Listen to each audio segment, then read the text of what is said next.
मुत्तहिदा अरब अमारात के शहर दुबई की पुलिस ने फ़ोन फराड करने वाले 494 अफराद को गिरफ्तार कर लिया। दुबई पुलिस के मुताबिक फ़ोन फराड का शिकार अफराद की 400 से ज़ायद शिकायत मौसूल हुई थीं और मुल्ज़िमान बैंक सारिफीन को निशाना बनाते थे। 494 मुल्ज़िमान में से 406 फ़ोन फराड केस में गिरफ्तार किया गया, जिनमें पाकिस्तान, भारत और बांग्लादेश से ताल्लुक़ रखने वाले अफराद भी शामिल।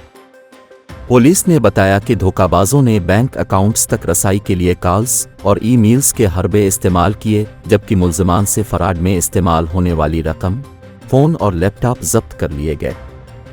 दुबई पुलिस ने एक बार फिर अवाम से अपील की है कि फराड से बचने के लिए किसी को भी बैंक अकाउंट्स की तफसीलात ना बताई जाएं।